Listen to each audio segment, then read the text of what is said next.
30 plus years.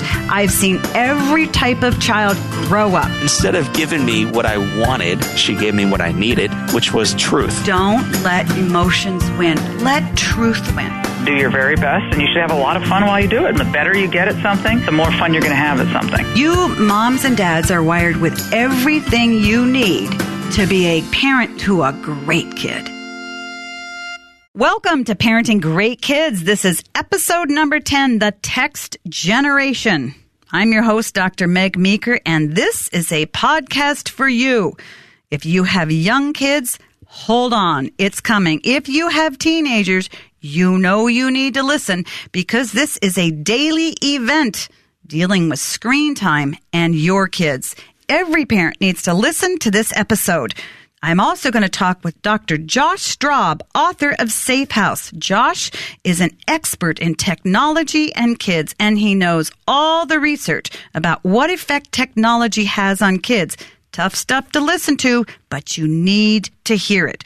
As always, I'll share 3 points to ponder so that you have something to apply right away. I will address 2 questions that came from social. One is about a mother who writes in she's the primary breadwinner and her husband's a stay-at-home dad. What effect does that situation have on their daughter? Second question is about cutting off contact with an older child who's making bad decisions. And remember, don't just download, click subscribe. I'll tell you why. When you subscribe, new episodes update automatically for you. Parents, I want to tell you about the Strong Parent Project that I created just for you because I want to help you go deeper on 12 principles that you need to know about on raising great kids. I have said, and you've heard me say this before, that raising great kids requires a plan, and I've written one for you, a plan that really works. You can go to megmeekermd.com and click on the Strong Parent Project, where you'll find more information about my first online course, The 12 Principles of Raising Great Kids. I created this just for you. I want you to listen in on a conversation I had with Dr. Josh Straub, an expert in electronics and kids. This is a topic that affects every single parent. So hold on, parents. This is going to be a great episode. Thanks for listening and stay with us. I have a guest in studio with me today, Dr. Josh Straub. Josh holds a PhD in psychology, and he is just a wealth of information. He's a speaker, an all-around smart guy, and he knows a lot about electronics and kids. Welcome, Josh. Thank you for having me. It's an honor. Yeah, thank you so much. So you have a PhD in psychology. What got you interested in studying kids and technology? Well, I have 2 little ones, first of all. Yeah. But they don't have iPhones yet. They don't have iPhones. No, they're going to be 2 and 4 in August, so we're not. They better not, if they have iPhones, you and I need to talk. Yeah, exactly. Okay. Yeah. We one of the things that were that allowed me to begin studying this was I'm looking at this next generation and I'm realizing the amount of time that kids are spending on technology and starting to see some of the research outcomes of this amount of technology on kids, and it concerns me for my kids' generation. Yeah, it's very frightening. And I want to say right up front in this podcast, a lot of the things that we're going to talk about are scary and they're sobering and they're reason for alarm, but they're not reason for fear because parents should never parent out of fear. We need to just take charge, but we need to know what is out there and what our kids are up against. And so that's what's very important. What are some of the most startling things you've learned in your research about kids and technology? Absolutely. And I want to just echo off of that before we even get started to say I'm not against technology. I use it. We have it. But if we don't put brakes on, it's like the automobile. Everywhere I speak, I ask, how many of you do not drive an automobile because you absolutely hate it or you fear it, and nobody has ever raised a hand? The reality is cars are great. They're great for us. They get us from point A to point B, but without safety measures, they take the physical lives of people, you know? It's very dangerous stuff. Yep. What happened was the car was mass produced in 1908, And it wasn't until 1941 that standard disc brakes were put on the automobiles. It took 41 years for Listen to standard you, disc you brakes. car buff. I'm not really. I realized if we wait 41 years to start putting on brakes on technology, we could lose the emotional and spiritual lives of an entire generation. And that's my heart. So it's not that I'm against it. I'm for screen balanced homes. Yes. I think the biggest and the most startling thing that I think will kind of go throughout this entire conversation is that what technology is doing to our kids today is it's making them more self-centered. How so? A lack of empathy. Well, if you think about just the very nature of setting up a social media profile, we create followers. We have people who follow us. And a lot of teenagers today, they take the time. You just talk to teenagers. What they do is they spend time doctoring up their images to make themselves look good, look more glamorous than their lives really might be. And then they wait to the right times to post those pictures when they know they're going to get the most likes, the most comments, and the most feedback and interaction. So it becomes very self-centered. It becomes very much about them in that relation. And so what we're doing is, if you think about the word muse, for instance, the word muse means to think deeply. You put the letter A in front of a word, it negates the definition. Yes. Well, technology itself, these social media platforms are designed to amuse, which means our kids are not necessarily thinking deeply. And so we're becoming not just less empathetic, our kids are also becoming, as Pulitzer Prize winning Nicholas Carr wrote, he wrote a book called The Shallows, that our next generation is becoming more shallow as well in how they think. So those are some of the most startling findings that I have seen. And that's not to say they're shallow people. They're just being led to a lifestyle of living shallow. Absolutely. Let me give you a great example of this. One research study found that it takes at least 15 minutes of boredom for creativity to begin to kick in. Wow. So we're becoming a generation that's just doesn't like to sit with our thoughts for too long. Well, kids don't like to sit with their thoughts, but parents don't want their kids to be bored. I think parents believe that part of good parenting is making sure that your kids are engaged or entertained all the time. And so what I have found in this generation of parents is that parents work hard to avoid boredom for their children. Yeah. And I've often said your kids need to learn how to deal with boredom, because the truth is a lot of life is boring. So you have to learn how to make it not boring. Do kids also create a different persona than they really are? Yeah, research shows that boys tend to be, in their social media postings, boys tend to be more macho. They tend to show more machoism, if you will, in their posts and in their pictures. It's interesting because girls can kind of go two ways with this. Girls who see themselves as smart or kind outside of social media or offline will tend to present themselves as being more funny and carefree online. And girls who have a low self-esteem will present themselves to look more sexy or more beautiful or more crazy, if you will, like fun, crazy, sexy online, is what some research studies show. Is that good or is that bad? Healthy or unhealthy? Well, I think it's unhealthy. I think it's ultimately unhealthy if you're presenting yourself to be someone that you're really not. I agree. And the reason I ask the question is I think that there are some parents or teachers who think it's good for kids to sort of express another side of themselves or to create a different persona and to explore that. And I agree that it's very unhealthy because it's destabilizing for a child emotionally, and it's very confusing, and it's dangerous. Well, and let me go back to your fear-based parenting for a second. A lot of times what we're doing as parents is we're scaring our kids away from relationship with us to the point that they're creating identities on Instagram and Snapchat. There's a big move away from Facebook for young kids today because their parents are on it. And so they're creating Snapchat profiles. They're creating Instagram profiles, Vine profiles, Whisper, Ask FM. These are the newer apps that children and teenagers are going to today. And they're hiding themselves and creating different personas on those to the point that they're anonymous in a lot of cases. I knew they were doing that, but I didn't know why they were leaving Facebook. I thought they were leaving Facebook Facebook because it's too slow for them? Well, part of it is the attention span. There's a lot more longer postings on Facebook, but a lot of it is also their parents being on there. And they don't want their parents to see. Yeah, they don't want. So they're creating profiles that they know their parents can't get a hold of.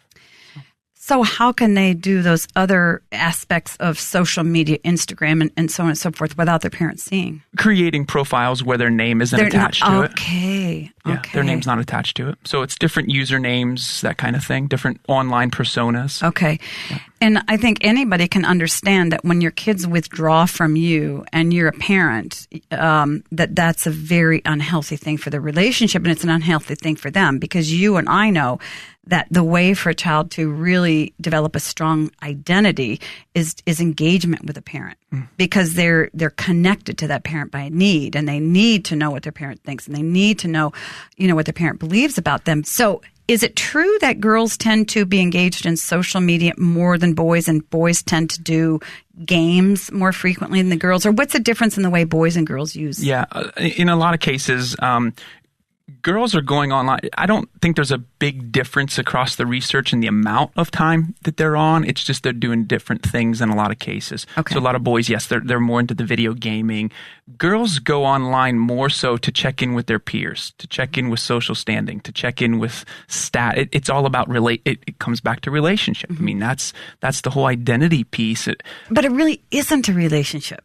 Yeah. It's a status. Aren't they going on to look and say, how many people clicked like? Yeah. Do people like me? That goes back to the shallow piece. It's not that our kids are shallow by any stretch of the imagination, but they're basing their identity in doing this. In their relationships are more breadth than they are depth. Yes. And there's research out there to support that. And the research out there also shows that this was University of Stanford study that found that girls who are multitasking, double screening, using more screens than once, constantly being online to find their identity. Because middle school age is very, very critical, as you know, especially for a girl, in finding who she is in her social standing. Yeah. And what happens when you're online more than you're in face-to-face eye contact is you're not seeing the facial expressions, right? 93% of communication is nonverbal. Right. So we're talking tone of voice. We're talking facial expressions. I'm talking with my hands right now. Yeah. We're talking body language.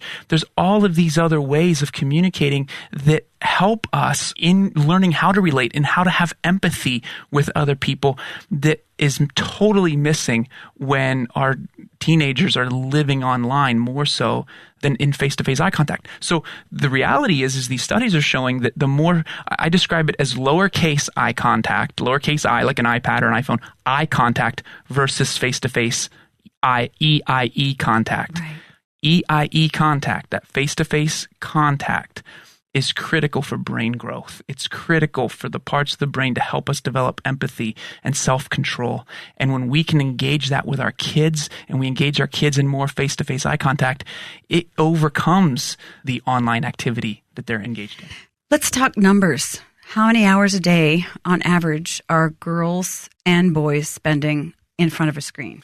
But texting alone, teenagers, research out there shows that texting alone is 2 hours a day. Texting alone is 2 hours a day. Now, the American Academy of Pediatrics, they used to say 0 time in front of screens, 8 to 18 should have only 2 hours apart from homework. Yet our 8 to 18-year-olds are spending as much as 11 hours a day in front of a screen. And screen is video games, it's texting, it's everything. And a lot of those hours, they've got multiple screens. Yeah, double They're screening. texting on their That's phones, right. and they're on their computer or their iPad or whatever. Concurrent, yeah. Okay. Also, the average age of first-time screen exposure in 1970 was 4 years of age. Today, it's 4 months of age. And our kids younger than 5 are getting 40% of their waking hours in front of a screen over 4 hours a day. And they're spending a lot more time in front of a screen than in school. Yes. But here's even a bigger part of this, especially for those under the age of 5, are the times that their parents are spending on a screen while their little one is pulling on the leg going, Mommy, Daddy, look at me, look at me, look at me. To me, that's one of the biggest issues here. Yeah, exactly. And one of the things I talk about in monitoring screen time or setting up family rules is that the parents have to lead. And I can't tell you the amount of mail that I get from mothers or fathers who say, help, help, help. my spouse won't get off their phone and the kids are suffering. They literally are addicted to or obsessed or hyper-focused, whatever you want to call it, on their screen, and they just can't let go. They're constantly looking at it, constantly, texting. So we know that screen time causes kids to be more shallow, causes kids to lack empathy, causes kids to create different persona. What else? I think one of the other factors is inattention. Inattention. We could go into entitlement as well, because there's that whole aspect of it. But inattention, I think, is a big one as well. It's the amount of screen changes that is creating the inattention in our brains. We are huge fans of Mr. Rogers' Neighborhood. I wrote a blog called Why Mr. Rogers is Smarter Than Baby Einstein. And the reason is because research has studied for kids under the age of 7, it's the amount of screen changes that happen on a television program. Baby Einstein, for instance, A Day on the Farm, the research found that there are 7 screen changes in a 20-second span. So that when a child goes to a farm and visits a farm, they become bored very quickly. Right. Mr. Rogers was the only children's television program that did not create inattention in children. Because Mr. Rogers talks to you face to face. Exactly. And he feeds the fish. I love that part. And then a little train. I love that part. I love Mr. Rogers. My son wakes It up. calms you. It calms you. And I think that's so important because, for me as a pediatrician, dealing with a lot of kids who come in and say, I think my son has ADHD, and then they're spending all this time on computers and they want medication and they want any other kind of training, and then they're putting them in front of screens. I said, you're undoing everything we're trying to do with medication. We're training our kids to be distracted. I also think we're training our kids to be irritable. I just see a lot of kids who they're unsettled. They don't behave well. They're just constantly sort of irritated. That inattention and hyperactivity. Exactly. Yeah. Exactly. In children that otherwise would not be inattentive. And so what I try to say is they need a rhythm to the day. They need calm. They need quiet. So we only have a few minutes left here. Give us some tips. When should a child have his first cell phone? That's based on maturity.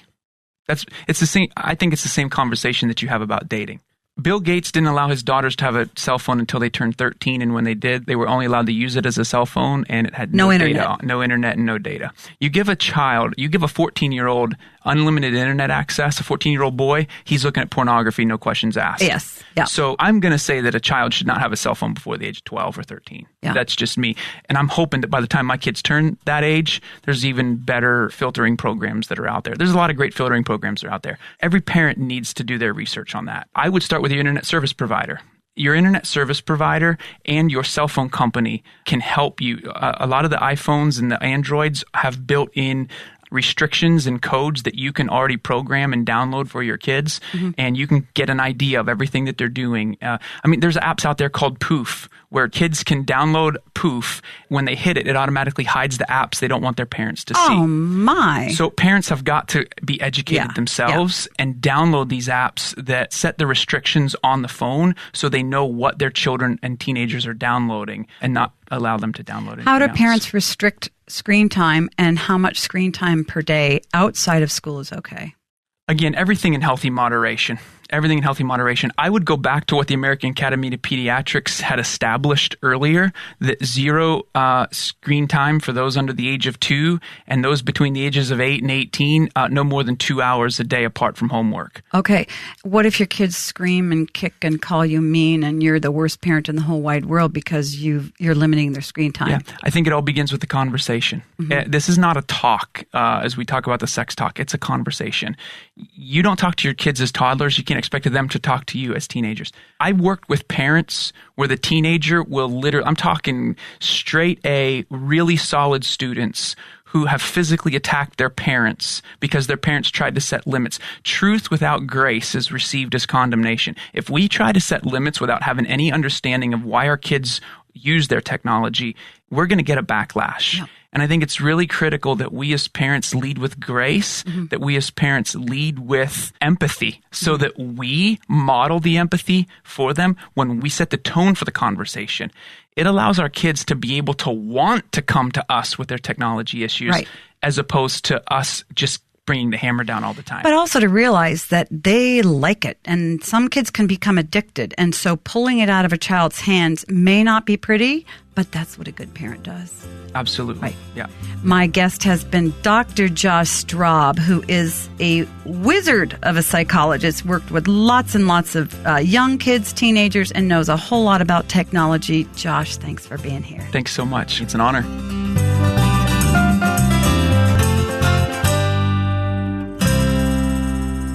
So parents, let's dive in. We're going to talk about electronics, texting, screen time, and your kids. So whether your child is 2 or 20, you need to know what your child's looking at and what they're doing. My first point to ponder is don't be afraid to take charge. Many times parents feel overwhelmed with electronics and they get tired of arguments with their kids. They may not understand the effects of electronics on the kids. Let's be honest, sometimes we don't. There's a lot of research coming out. Electronics came into our lives fast and furiously. Things are changing. You probably grew up talking. Your kids are growing up texting. You went out to the park to play with your friends. You went on bike rides. Maybe you went to a movie or two. Now your friends are talking to each other through Facebook. They're texting. They rarely have conversations. They live in a private world, and that concerns you. And well, it should. But I want you to remember that you are in charge of electronics. Electronics are not in charge of you, and your kids are not in charge of their electronics. You are in charge of those things. So you need to be the one to set the rules. You need to not be afraid. You heard Josh talk about a lot of really hard stuff, the bad effects of electronics on kids, media on kids, social on kids, the different effects it has on girls than it does on boys, different effects that it has when they're young versus when they're old. And it's really scary stuff. But remember, we never parent out of fear. You're in charge. It doesn't mean that you have to be a monster, overly authoritative, or mean, or demanding, but you must be strong because electronics will have an impact on your kids. They will have an impact on their emotions. They will have an impact on their communication skills, on their relationships, on their self-perception. And you need to control how much influence those electronics have in your kids. You hold all the cards. The electronics don't. So don't be afraid to take charge in your home of all the electronics and understand that you own it all. 2, set rules for the family. One of the best things that you can do and avoid arguments with each of your children is to set family rules. Set some basic guidelines. As Josh said, it's really unrealistic to get rid of all electronics. You can get rid of your television, and that's not hard to do, and that's sometimes a very wise thing to do. But most kids have iPads, and most kids have laptops that they use at school, and they come home and they use them. But you've got to have some very firm rules around them. I think it's important to have a rule that kids should not be using laptops alone in their bedrooms, particularly if you have a 13-year-old boy. You may say, well, I have a straight-A student, and he's so good, and he would never look at pornography. That's not a matter of that. It will find him. And when you allow your child alone time with a laptop or a cell phone or an iPad or the internet, alone in his room or her room, trouble will find your child. You're throwing far too much temptation in your child's lap, and your child can't handle it. So you need to handle it for him or her. You also need to set rules for the family about how much time you're going to take off of the screen. I think it's a good rule that every other night or every night or a couple of times a week that you have electronic-free times in your home. Maybe every Monday, Wednesday, and Saturday night after 7 o'clock at night, everyone puts their cell phone up, everybody turns their laptop off, everyone shuts down the iPad, and you talk. Can you imagine? You talk, you interact, you do activities together, you go for a bike ride, you do crafts with your little kids, you read a book. And I will tell you something, when you implement these rules, it's going to be hard at first. It's going to be uncomfortable. Many years ago, when our kids were young, my husband and I decided that after school was out for the months of June, July, and August, we were not going to allow the television to be turned on. Now, in that day, that was a big deal because we didn't have computers and we didn't have cell phones and we didn't have iPads and all that. I will tell you, the first 2 weeks of summer were miserable. Why? Because everybody in our family was used to the distraction of noise. The noise took our concentration off of each other, off of conversation, off of doing things together. And it sort of occupied some space in our minds. It took some energy, if you will. When you shut that down, there's some silence. There's this pause time. There's this space opened up in your home and nobody knows what to do with the space. So you open up the space for kids. What do they automatically do? Well, they fight and they argue and they wrestle. But then when they get past that and they get used to having this quiet, open downtime, guess what we found happened summer after summer after summer? The kids began to get along better. They used to go outside and play. They used to play games. They used to talk. They used to invite friends over. By the end of the summer, we would say, okay, we can turn the television back on now. We didn't turn it on during the week when they were doing their schoolwork, but on weekends, whatever, nobody was interested in television. You create a habit for your kids, a diet, if you will, of electronics. And if they're used to a restricted diet of electronics, just like with food, they learn to adapt and they learn to enjoy not having a lot of junk food or junk electronics in their life because it feels better. It takes more discipline, but ultimately it feels better. So when you set those rules for your family, you have to decide how much electronic time are you going to allow during the day for your kids? What age are you going to give your kids a cell phone? And as Josh said, when they get their first cell phone, do not hook it up to the internet.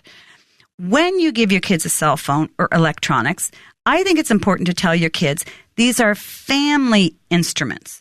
It's not a child's phone. It's the family phone because it really is. You're paying the bills.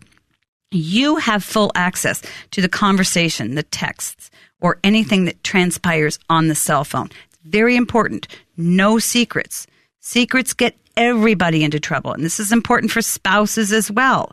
Your spouse should have full access to your email account, your Facebook account, your Twitter account, everything. No secrets. Because when you begin to hide things, and it's easy to hide things through electronics, that's when bad stuff happens. And that's when relationships begin to break down. So make sure you do that. Third, you're not going to like this, but it's important. Abide by the rules yourselves. Very important, moms and dads. Whatever rules you set for your kids, for the family, you need to abide. I can't tell you how many letters I get from mothers or fathers telling me that their husband or wife won't get off their cell phone, won't get off their computer, ignores their child, and it's having a bad effect on their children. We can become addicted to screens just like our kids can. I have seen more friends sit at the dinner table with me when you're out to dinner and they're texting somebody, answering calls from friends or kids or whatever. And really, it's kind of an insult, isn't it? Really what that person is saying, your time out with me doesn't really matter. This person's time matters. And 99% of the time, the conversation that person is having is not an important conversation. It's really very silly and it's usually very trivial. So it's really important for parents to check our own behavior and to model responsible, healthy electronic use in our homes. Some of us are hooked on our phones. If you are, face it and deal with it. You need to teach your kids how to be disciplined with their own electronics. In other words, you lead. Don't let your kids lead. You lead on how to live with electronics responsibly and carefully and respectfully in a manner that doesn't put down other people or make people feel unacknowledged or make people in the room feel ignored. It's very important. Remember, your kids need and want face-to-face time with you. They just need to be reminded that they want and need these things. And the best way that you can meet your kids' needs is to pull yourself away from your electronics and your screens. It's very, very important. If you're not willing to put up your cell phone and shut down your computer, how in the world can you expect your kids to do the same thing? It's really very hypocritical because your kids are going to follow your example. So it's very important that you pay attention to the example that you're setting in your home. So let's recap. 1, don't be afraid to take charge of electronics in your home. Never approach it with fear. Be respectful. Recognize that electronics can have a very bad effect on your kids, and they do have a bad effect on your kids in many different areas that Dr. Straub outlined. So that should be sobering information for you. Respond without fear. Take charge. 2, set rules for your family and make them apply to everyone. No secrets. There should be electronic-free times for everyone in the family. Show them discipline. And 3, abide by the rules yourselves. Model good electronic use and behavior. Be responsible with it. Make sure that everybody understands that electronic discipline is a family issue. It's not a kid issue.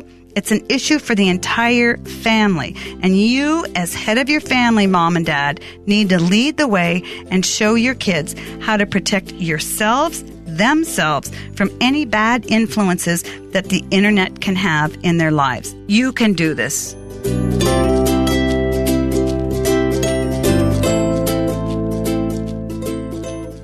All right, let's get social. I want to hear from you and interact with you. You can find me on Facebook, Instagram, and Twitter, or you can go to megmeekermd.com and click on the links.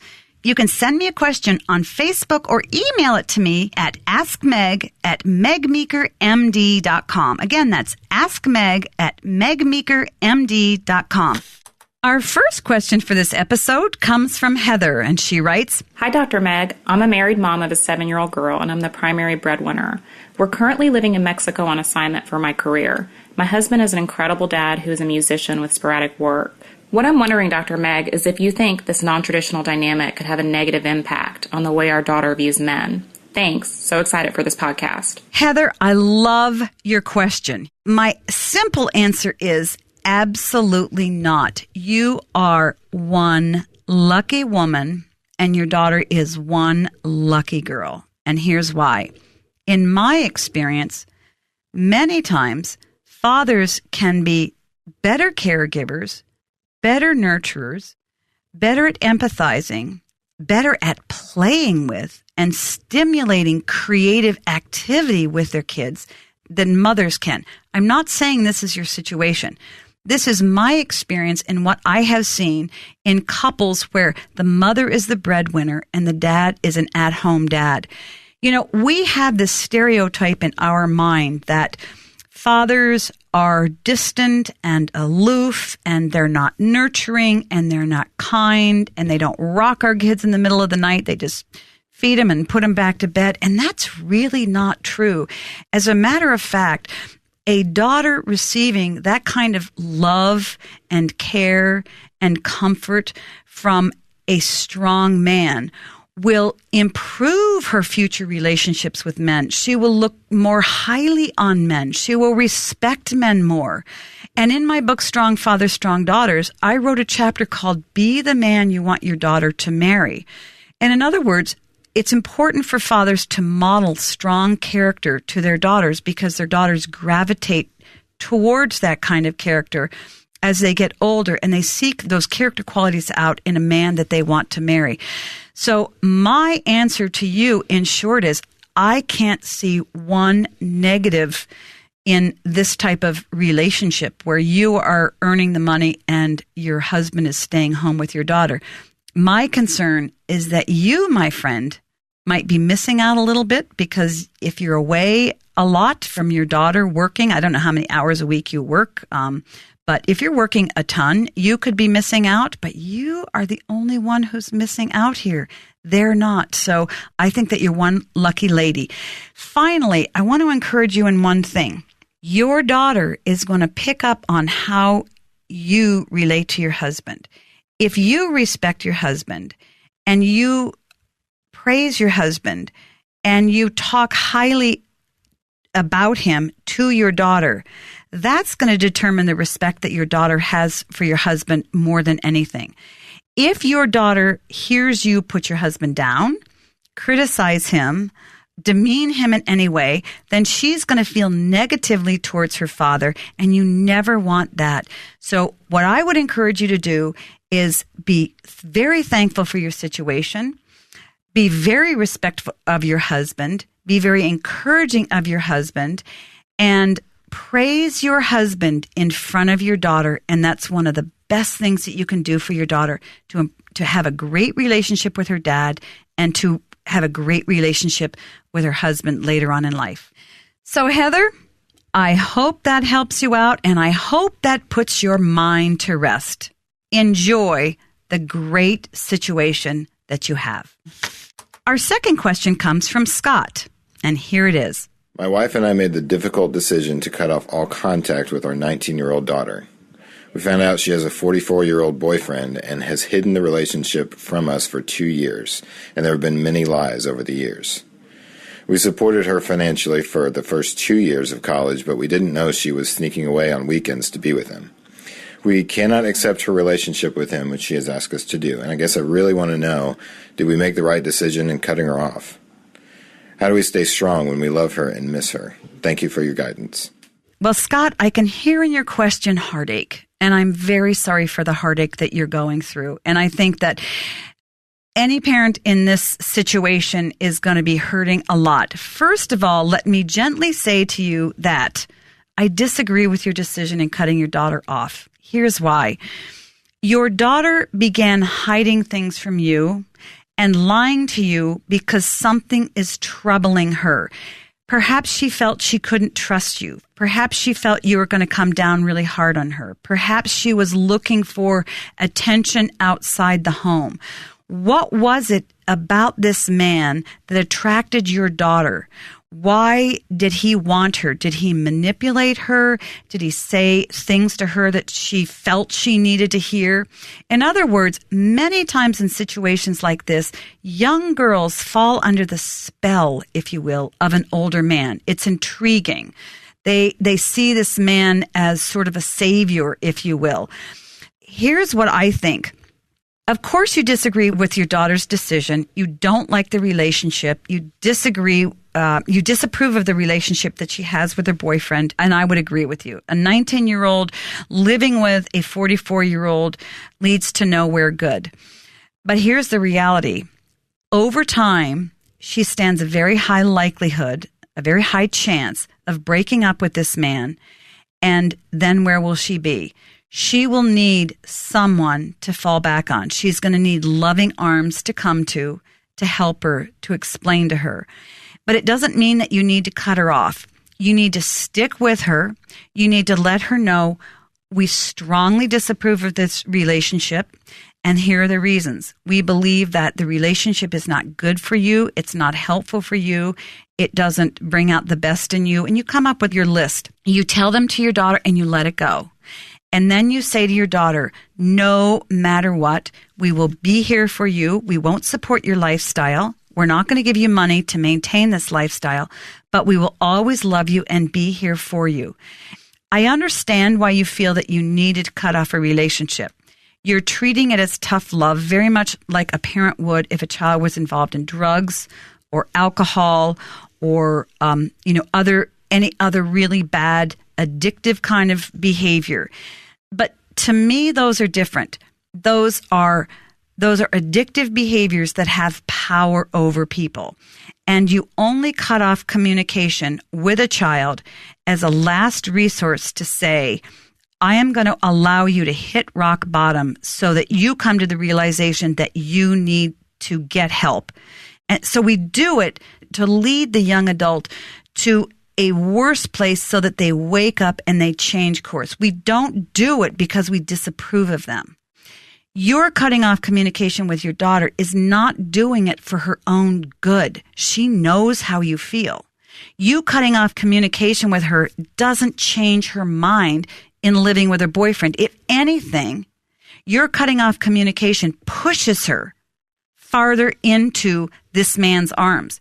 That's very different from the dynamic of cutting off a child who needs to get off of alcohol or drugs.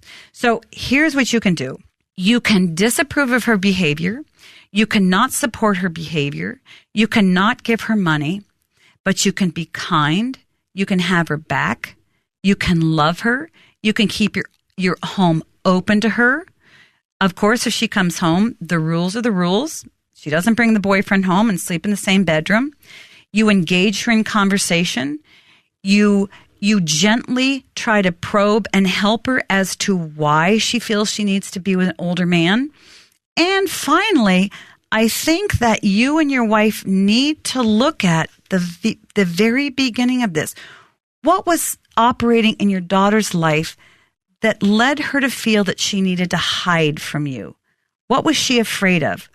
What was operating in your daughter's heart that led her to feel she needed a 44-year-old man? So do some soul searching here and try to figure that out. I think if you try to see life from her perspective a little bit more, you're going to develop some empathy and some compassion that is really going to help reconcile and restore this relationship with your daughter.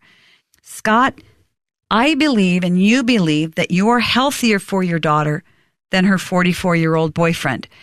So don't deprive her of you and your love. And I really believe that even if you don't intervene, it's going to end. And you, my friend, need to be there when it all comes crashing down. As always, parents, keep sending me your questions at askmeg@megmeekermd.com. Again, that's askmeg@megmeekermd.com.